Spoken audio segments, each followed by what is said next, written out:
Hi there, I'm Amy. And I'm Sue. And we're the mother-daughter duo behind Chatter Matters.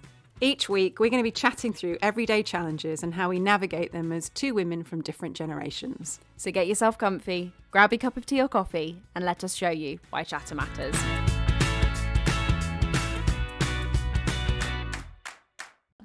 Welcome back to the living room. Welcome back, everyone. We're excited to record another episode. Yeah, absolutely. You have been away. I have been away. I've had 2 holidays back to back. I'm feeling quite refreshed. Well, yeah, no, refreshed. Mentally refreshed. Mentally refreshed. I've still got a few more days off work, which is nice. So very good. Well, in the spirit of summer and holidays, we actually thought we might do an episode this week on summer holidays. Well, yeah, in particular, given that they are just around the corner for a lot of us in the UK. Schools are about to break up. You've got that long stint as a parent of trying to entertain your children over, 6 to 8 weeks of summer. Yeah. And if you've got childcare issues, I feel for you. Yeah. in this period of time. But it's often a time of creating really lovely memories. Yeah. Summer for me, it's kind of it's everyone's sort of outdoors more and everyone seems to be in a better mood. Yes, I think the sun comes out and just the British people in general are more pleasant to be around, unless it gets too hot and then we're miserable fuckers. So it's kind of like, as long as we can exist in a state between 18 and 22 degrees, then the British people are lovely to be around. Any variance either side of that, then we get grumpy about the weather again. Because we're just not geared up with air-conditioned homes. Well, because I managed to come back from my holiday from France with my friends to the tail end of the heat wave. And let me tell you, anyone else who's in London for the summer, I salute you, because it is horrifying. It must have been a sauna, your oh my God, my flat when I got back. I think I actually walked into a physical wall of heat. It was not great. However, we love the sun. I'm not going to do the British thing and complain about it being sunny, because we do love God, the sun. Does my skin need some vitamin D. You're looking a bit sun-kissed. For you, anyway. For me. Because we're both I blend paleys. into this sofa. I'm a bit translucent. I give Casper the ghost. But no, I'm feeling very tanned. She may have originated a sunburn, but we've moisturised her enough that it's become a tan. And SPF is a thing. SPF. But I do. Do you? The UV index may have been 9. So me and my SPF 30 didn't stand a chance. Well, we thought we would we talk about generally summer holidays, because not only are they beautiful times to create memories, but they can also be quite tense. Like family holidays. Yeah. Can be beautiful, and also can be quite tricky and fraught with sort of tension. So we thought we might do a little, skip through the ages. Travel with us through summer holidays with Amy and Sue. From little through to teenage, through to adulthood, because I think you do need to keep adjusting your family holiday depending on the age of your children. Exactly. And then we've also got that added dynamic, right, as we were transitioning out of teen holiday to adult holiday, whilst also then you and Dad were splitting up as well. So then you've got that transition of family holidays then look different, and how much time do you spend with who on summer holidays, and all those added complications that come with it. So where did you want to start, Mum? Well, I think we need to start from little. I mean, what memories do you have of summer holidays when you were little? And so I guess we should so for me, we were having a bit of a chat about this just before we started, and when I think summer holiday, I think of, we went on 2 gorgeous holidays, like two summers back to back. We did the sort of big 2.5 week holiday to Greece, one of those like big resort holidays where there's water sports and there's a kids club and there's a massive swimming pool, and and so that's my mind goes to memorable summer holiday. That's where it sort of starts in my mind. But then I know we would have done so much more before that. I know that there's pictures of oh, that's the other thing that I think of. Road trips in France, listening to Les Mis, Act 1 and Act 2, pretty much round the clock. That was the sound of my summer. I would say probably at age 6, Les Miserables was the sound of my summer. That's where your love of musicals came from. It was. And to this day, the 10th anniversary Les Mis CD is the premium version of the songs. So when I think of little, I actually think about times when you were on the boat, on the barge, because we had a part share. Well, your dad still does, because you were on the boat with him recently, weren't you? Yeah. So we had a part share in a narrowboat. Yeah. You know what? I'm going to commit to putting a picture of a narrowboat on screen right now if you're watching it. Yes. So that you can know what that is. And I'll post some pictures on our Instagram as well of my trip with Dad, and maybe I'll put some old ones on there as well, because there are some very cute ones of when I was very little. Well, when you were very little, and I mean, you used to be washed in the old Tesco baskets, the boxes that they were.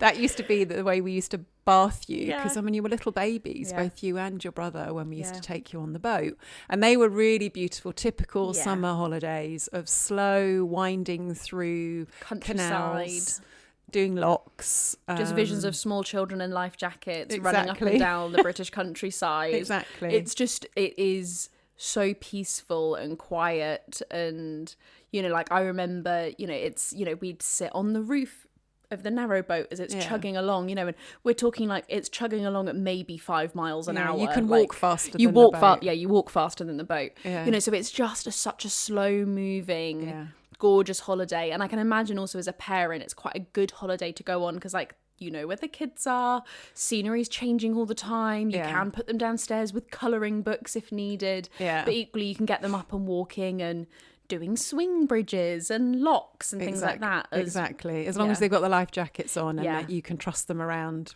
water. Honestly, I don't think I graduated my fear of locks until I was about 16. I was like, these are death machines. I think it was drilled into me very effectively as a child that if you fell in, you'd die. And I think the reason why I loved those holidays, because it was also as a parent, was probably my most creative time, because I don't know if you remember, I used to write little fairy notes for you. Oh my God, yeah. We used to have the barge fairies. And so what were they called? Dewdrop. Yeah, Dewdrop, and I can't remember what the other. Oh my God, was. My brother would know this. He's got the memory of an elephant for this kind of stuff. You know what? I'll text him, and then we'll see if he texts back during the episode. But I remember before we would leave, I would type out these little pink messages. I remember, and then we'd find them. And then you'd find them under your pillows and things like that. So they were little messages from the canal fairies. Okay, I'm texting the family group chat because Dad might remember as well. Does anyone remember the name of the canal fairies? So that was, as a parent, that was quite a creative time for me, was just spin magic. And, before you didn't believe in any of that kind of stuff. Well, I know, because this is not the summer holiday, but I do remember that the barge was when I found out that the tooth fairy wasn't real. Yes. And then that extrapolated into Santa. Yeah. And that was, you were very disappointed at that. It was a dark time in my childhood, frankly. Very dark time. You were your face, I can remember us having the conversation, and your face of you mean none of it's real? It's just the bandage just ripping it off of my childhood. As in that moment she became a teenager. But then I remember really taking my job as custodian of magic for my younger brother extremely seriously. You were not allowed to tell him until he was ready to. So I have very fond memories of the canal fairies and creating little letters for you and making it all sort of magical. Yeah, and I think what I love so much about the barge as well, if we think, as we got older, I went on a bit of a journey with the narrowboat as well, of when you become a teenager and you're in the middle of the countryside, so you've got no data, you've got no service. And I just remember going through a season of just really not liking it, being I'm way too cool for this. I need to be connected to the internet. I don't think you understand. And also I was in my era of being I'm a city girl. I don't belong in the countryside. I don't do nature. Which is so funny, having now come full circle, that actually the barge is some of the holidays I look forward to the most, and will prioritise being able to go on it, because it provides a break from the city, it provides a break from the internet, and I just get to go and exist and bop about in the countryside. Yeah.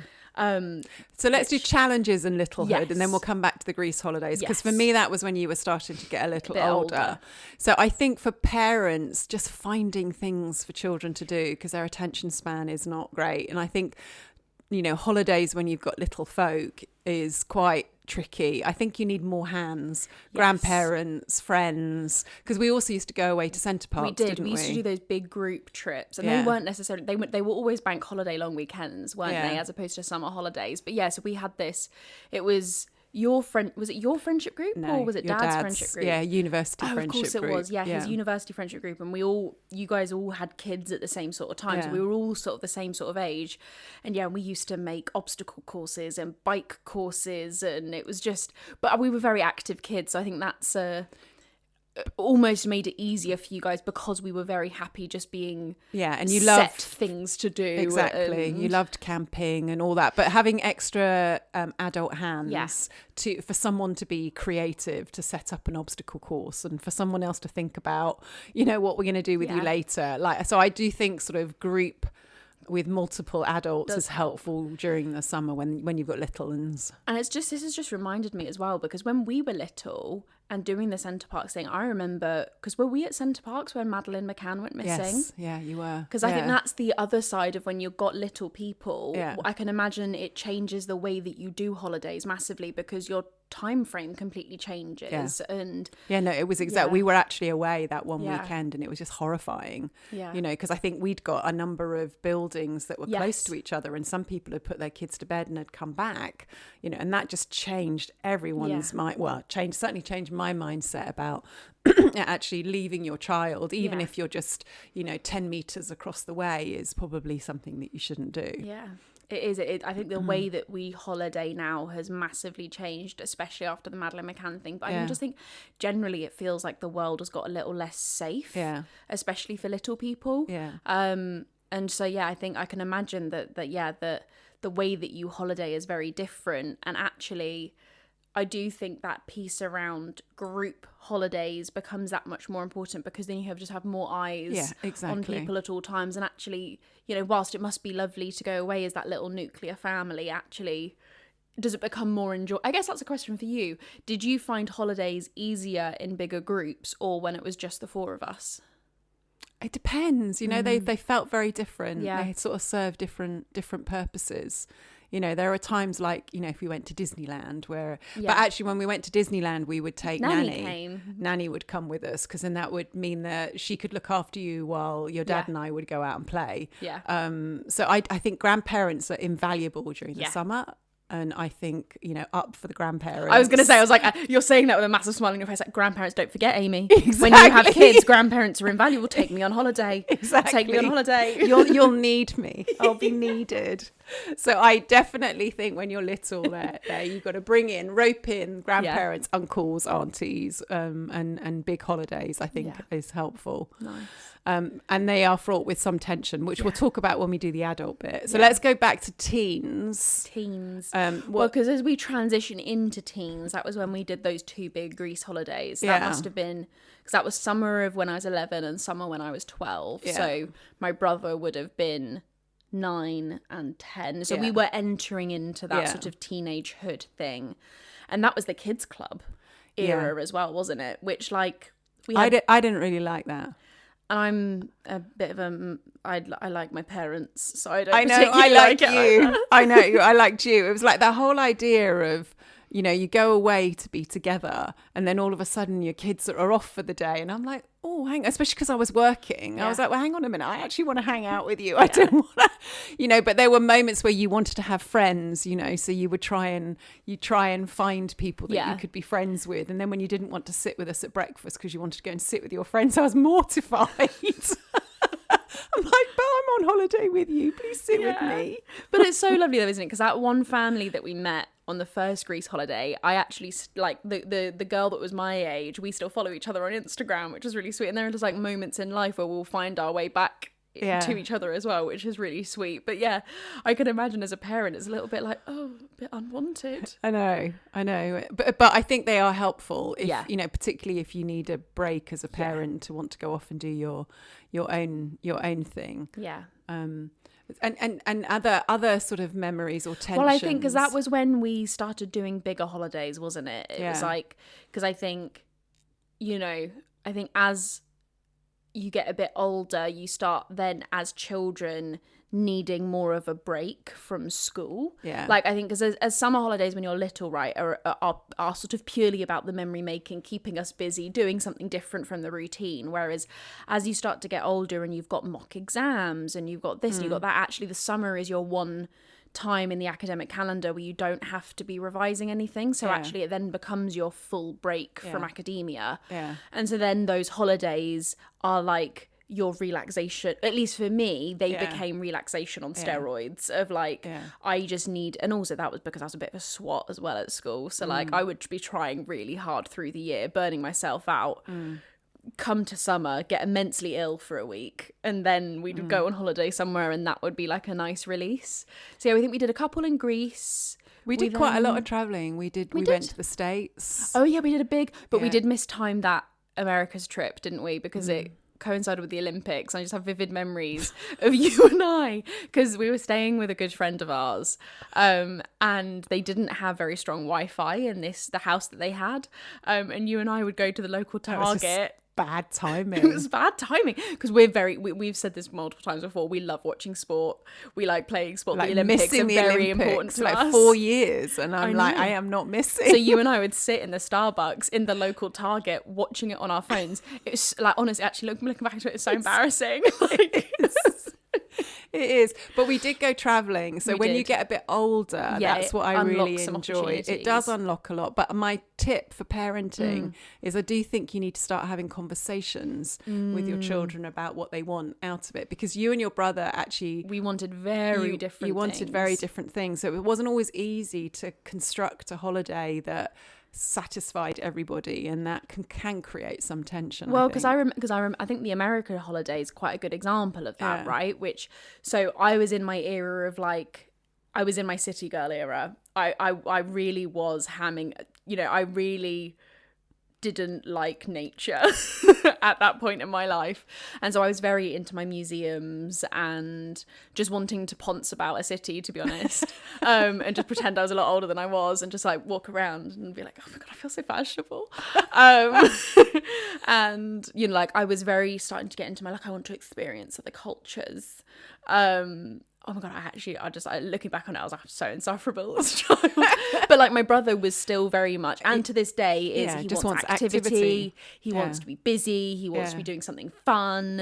And so I think that America's holiday, I loved it. It worked really well for me. It didn't really work very well for him because he was like, another museum. But the adventure holidays that we would go on to, like when we would go to Wales and he's rock climbing and abseiling and jumping, and I'm having a panic attack over a gorge, just going, don't put mud on me, don't get away, I don't want mud.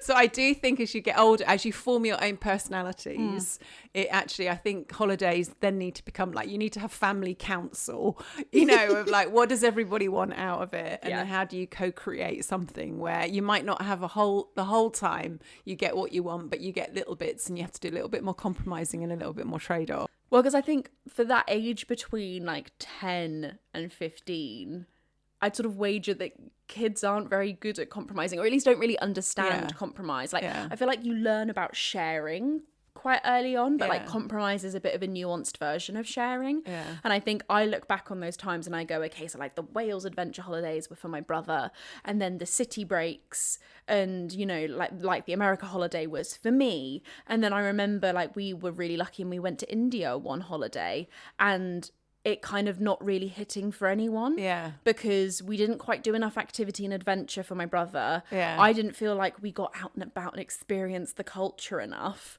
you know. So I think I remember us getting to the end of that holiday and going a bit like, we've not really made the most of this, and it's not really worked for anyone.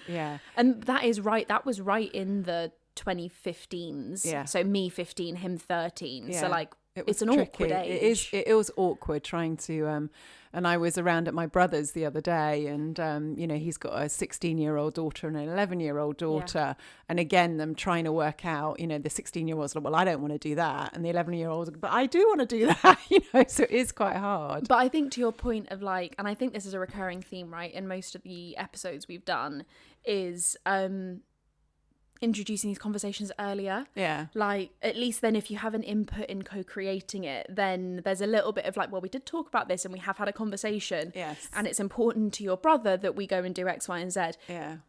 If, and when you get a bit older, it can also be a bit of that conversation. Like, if you don't want to do it, you can just sit on the beach and read if you want to, or whatever it is. Yeah, exactly.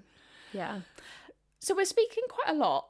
I know we're going to move to the adult portion of the holiday, but before we do, we've spoken a lot about your role as mother and mine as child, but I just wanted to ask, I guess, your memories as being a child.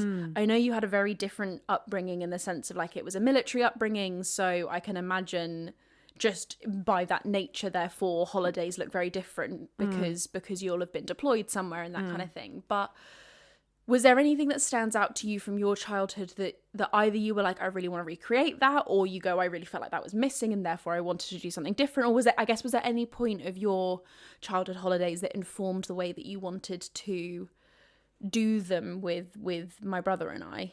Such a good question. I think I had a relatively sort of simple life. Like my parents didn't have loads of money, and always kept everything quite simple. So my holidays were caravanning holidays, right, so we would hitch the caravan up and we would drive somewhere, and whether that was driving from Germany to Denmark or it's mainly that was when we did the caravanning, or we went down to Spain once. So they were always quite contained. And I just remember Dad used to go fishing all day, and then eventually when my brother was a bit older, he would join them. I have no idea what we did as the girls. No idea, really. And I think we did do a little bit. I remember Denmark, we went to like a Legolandy thing and a miniature thing, but they were never, I think because we were had more money, were able to take you on a Greece holiday. That for me was the difference, was I actually wanted to take you around. I've always wanted to take you around, so when we go to New York or, I wanted you to experience different cultures, which I don't think I really had as a child. I mean, they weren't bad holidays, but not really stand out, or there's no awe and wonder. That's, I love whenever on a holiday, you're always like, look for the awe and wonder, kids, look for the awe and wonder. And that's partly kind of creating, creating the awe and wonder, and we're in a very privileged position to be able to do that. That does sound also not just a parenting choice, but a circumstantial choice as well. Like, circumstances that prevent choice. Yes. Where, like economically in two very different situations. And I think there is privilege in us being able to talk about these lovely holidays and travel that we've been able to go on, that has been afforded because of the jobs that sort of you and Dad had and the life that you guys had built. And we worked hard for it. Exactly. It wasn't handed down privilege. It was through hard work. So I think that was probably, different. And I certainly, wanted you to experience, because I got the fortunate position of traveling with work, I wanted you to also experience the world. I also wanted you both of you to feel like you could travel. Like I always, like you always talk about, that you're very confident going through the airport, you'll do it on your own, that all of that sort of just, I don't know, just being streetwise when you're actually traveling and just being a bit more worldly, I guess, is probably where I was, different. I do remember one holiday when we were in Spain that stands out. And I think we were camping on a beach, and it's the first, my parents didn't really drink. Right. And it's the first time I saw my mum really tipsy. Oh, yeah. Which is the only reason why I remember the holiday, was because she got drunk on sangria, I think. That is so and funny. I'd never seen her drunk before, which was quite funny. It's so funny that you have that as a memory, because I think we also have that as a memory of like, we talk about like, oh, our holiday to Malta. Oh yeah, that was the one my mum got really drunk at that one restaurant. And again, I think it must have been the first time that I'd ever seen you tipsy, because again, you don't drink a huge amount either. And I remember as a kid just being like, wow, This is a whole new side of my mum. She's just giggling all the time. What is going on? So it's kind of cool though, isn't it, in the summer that you do get to see a different side of your parents. Yeah. So those were, I don't have any big standouts, but they were, playing cards, simple stuff. Well, I was going to say, but like that's the kind of stuff that you've then carried through with us, right? Yes, is like true. the games playing and games, and I think the presentness, in the holidays of like actually, it doesn't actually matter where we go on holiday. It was the time that we'd spent, and it was always my favorite bit of the holidays was always the card games over the table, and and playing I Spy and car cricket in the trips there, and things like that, which are the bits that are the memory makers as opposed to necessarily the like singular places that you go to. I just did have a memory, a flashback of Dad, because my mum didn't drive, so Dad would always have to do the driving, and I always at quite a young age would take on the responsibility of chatting to Dad so that he wouldn't fall asleep at the wheel. So that was always my.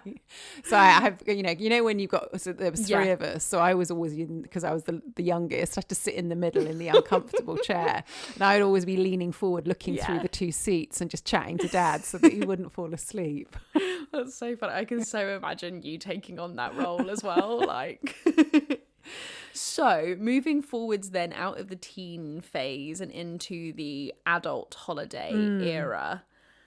And I think also let's link this to when, we talked before, when you go away with a group of adults and you might have children there, but you're having to navigate the holiday with other adults. So that's also in that bracket for me. Yeah. And I think the biggest thing with adult group holidays, whether that's with your family, whether it's with friends, whoever, is just navigating the number of opinions. Yes. Because I think everyone has an idea of what a holiday is to them, right? Yeah. And like, I think I've grown up with us doing lots of different types of holidays. Like some of them are very slow and chill, like the barge. Some of them are super adventurous, and we'll go on zip lines and we'll do adventure, and we'll go on big long hikes and walks. And some of them are you just lie by the pool and do nothing. And some of them are you go to this, I feel like I've got four concepts of holiday, and some of them are you go to a city and you're doing loads of culture-y stuff. Yeah. But I think everyone has a different opinion of what a holiday is. And I think that's, as an adult, for me, the most difficult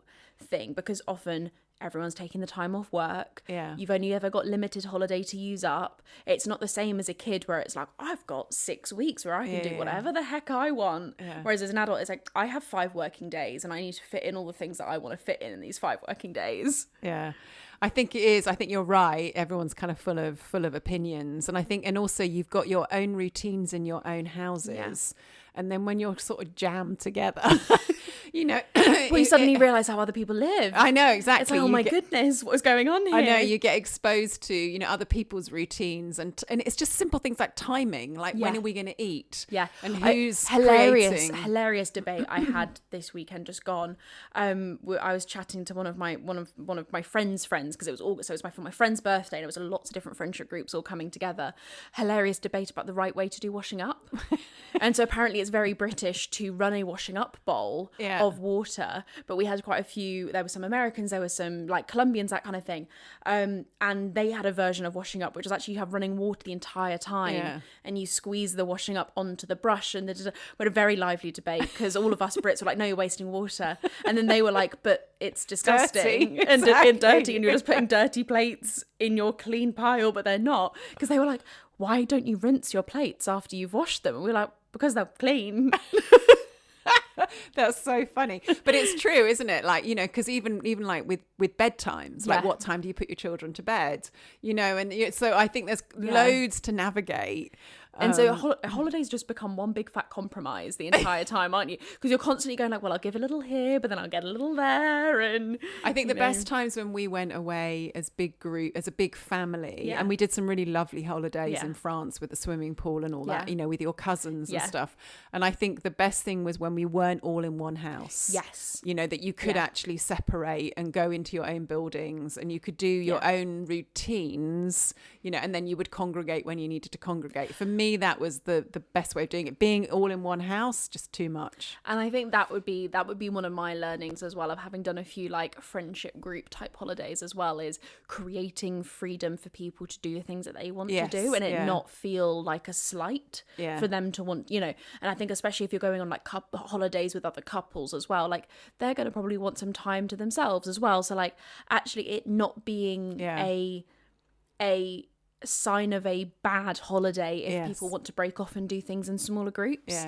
So I think there's something there for me, is like when you're in an adult group of allowing grace of different people's type of holidays and different priorities that people might have. But I also think that's a really good conversation before you get there. Yes. So there is no expectation or permission giving needed. It's like, okay, let's do that. I have a friend of mine who she goes away with all of her children, and they've all got partners now, and she does it really beautifully. It's like they get a nice place. It's like, we're here. You don't have to have every meal with us. You don't have to do every excursion with us. And it's a case of, okay, well, tomorrow we're going to do this. If any of you'd like to come. If you don't, it's fine.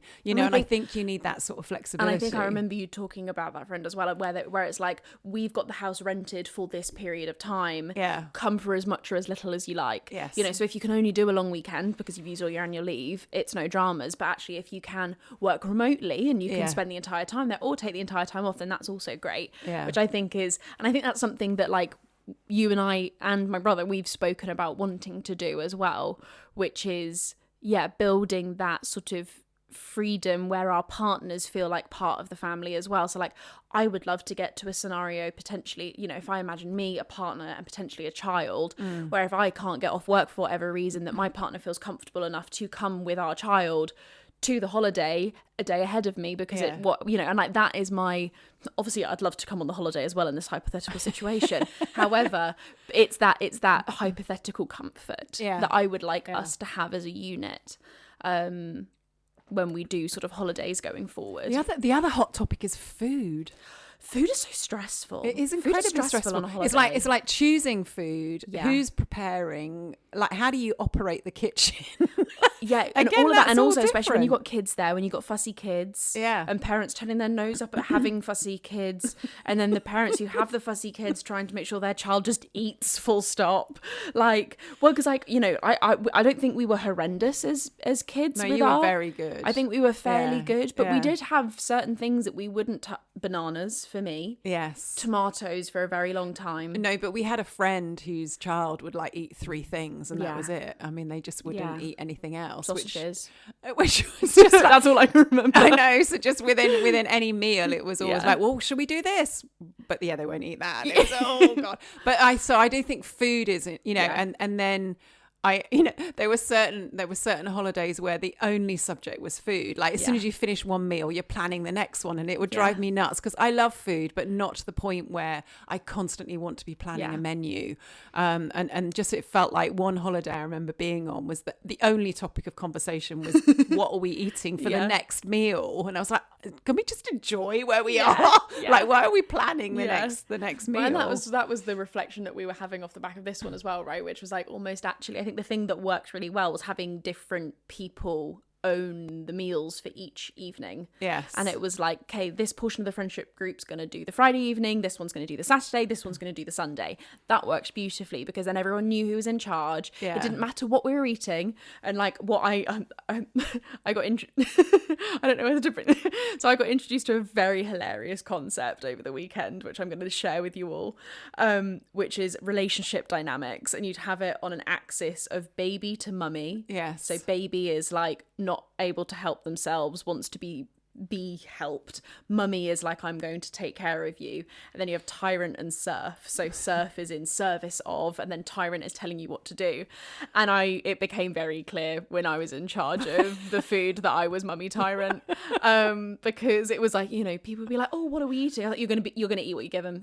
You're gonna eat what you're given. So, oh, I heard we're having fajitas. Nope, change the narrative. It's enchiladas. You're eating enchiladas. Don't be expecting anything different. I ran that kitchen like it was a military operation. And I got to the end of it and I was like, yeah, I'm a mummy tyrant. I am a mummy tyrant. But you were doing it for 20 people. Yeah, I know. I was quite pleased with myself, to be honest. It was that moment I got to the end of it. I was like, oh, I can cook. Look at me go. But But my friends were fabulous. We had an absolute machine running in that kitchen. I had 3 of my friends helping me, and we basically did it in silence. It was like a few commands here or there, but we had a full production line. We had Sabrina Carpenter blaring in the background. It took us an hour and a half. Fed 20 people. It was gorgeous. Well done you, because I couldn't cope when we had certain family holidays and we were away with certain people. I just couldn't even go into the kitchen because I would never do whatever they wanted, never do it the right way. Yeah. I remember being taught how to put butter to the edges of bread because I hadn't quite spread. That is so funny. I got told I needed to learn some lessons from my mother-in-law about making sandwiches because I wasn't putting the butter right to the edges of the bread. And I was at that point, I was like, I'm out. Yeah. If I can't even spread a piece of bread without some commentary, I'm kind of out. But I think the learning for all that then, right, is food can be such a hot topic for people. Pop some parameters in. I think all of this is to say, if you're going on a group holiday with people, especially for the first time, a conversation beforehand is really important. Yeah. And I don't think it's not something that is artificial, and it's not like, it might feel a bit artificial, it might feel a bit silly. Yeah. But I think it will just save you so much grief of like, okay, who's taking charge of the food? Yeah. When are we going to go shopping? What activities are we going to do? Who's in? Yes, no. Like, and can we just make sure that everyone cleans up after themselves? Yeah. If you've got kids, put them to bed whenever, like, and have some of those like not rule setting, but no, I agree. I mean, one of the best holidays that I had when I was I was just a little bit older than you. I'd met your dad and we went away with a group of us. We went to South Africa and it was like the best holiday ever. And we spent months planning it, but the planning was just as much fun as the actual holiday, because we would sit round we'd sit round a dining room table, we'd have the map out, we'd have the bottles of wine, and we'd be like, so what do we want to do when we're here? And so making it an interesting and exciting and fun process, the planning, rather than it being a chore. I think right now, and we absolutely nailed that holiday. It was brilliant. We was all that had the a holiday brilliant time. where like a chicken was brought out for the vegetarians? No, that was not, but it was that group of friends. It was that group of friends. It was that group of friends. No, this was a holiday. It was a holiday of a lifetime. And it's when I fell in love with South Africa. It's just, we toured a lot, and it was just, we were in a little van and we this is where you went through the township. Yeah, well, I didn't, but your dad did. My dad did. But swiftly got told afterwards that he probably should have died. Yeah, he was lucky to be alive, having driven through it. But that holiday was brilliant. It was all just adults, it was all couples, but we had planned it beautifully and we co-created it together, and it was just an incredible holiday. And this brings me on to what I think is just a good sort of final note. I think as the resident single girly in my friendship group as well, like all of my home friendship group now are all coupled off. I am the only single one left, and my friends do a fantastic job of making me feel included regardless, but I do think it's just a call out for the couples there of like, just don't like, be conscious of your single friends that are in the friendship group, and that it doesn't become too coupley if you still have people who are unpartnered. And then equally for the single friends in the friendship group, don't be offended when you've got couples who want to go and do some couple things, because it's their time as well. So I think as you're navigating, especially in your 20s and into your 30s, where and this will be true for like for you as well, if you're around other people who are coupled off and that kind of stuff, just being conscious of the relationship dynamics that you're bringing into the group and potentially the impact that may have on other people. Because yes, it's your holiday and you're allowed to spend it how you want to, but it doesn't mean that you then get to waive responsibility for the impact on other people. Well said. Snap. Well said. So are we that? Is that? We're pretty much at time. We've been recording for 40 minutes. Oh, okay. As always, you and I could just speak for hours. We could. We would. And Amy and I were talking earlier on, and we would love, as there's quite a few of you that have now joined and listening to our podcast, and we would love some more interaction from you guys. We would love you to let us know what topics you would like us to chat about. Anything that you would love love to hear our perspective on any conversation that you haven't been able to have with your own parents or with your own child that Amy and I could have. So we would really love to hear from you. We're going to put some stuff on Instagram and Spotify so that we can try and get a little bit more interaction from you guys. We know you love listening to us because you tell us, but we would love to make sure that your voice is heard in this as well. Like, we want to make sure that we're having the conversations that matter to you guys, and because we want you to be a part of this as much as we love hearing your feedback. We want you to be a part of the conversation as well. Come into the living room, exactly, be part of it. We want you in the living room with us, and we want you to, and we want to talk about the stuff that's important to you. So absolutely. And then in exciting news, I finally got my act together, and we're now going to be on all sorts of podcasting platforms. We're going to be on Apple Podcasts, we're going to be on Amazon Music. It's all teching up in here. I'm very excited. Finally got my act together. Well done for doing it, because I'm absolutely hopeless in all of that kind of stuff. So so wherever you listen to your normal podcasts, we're there. And give us a review, give us a comment, tell your friends about us. I think we're really finding that we're hitting our stride, and we're excited to share it with more people. So and we'd love to build a community, kind of we want to be guided by you. Exactly. You tell us what you want us to chat about, and we will follow. Exactly. Well, I hope everyone, if they're planning a summer holiday, about to go on one, about to have children released from school and into your homes, good luck, soldier. But have an amazing time. And then we will chat to you next week on whatever our topic's going to be. Yeah, enjoy your summers, everyone. Fabulous. Bye-bye. Bye.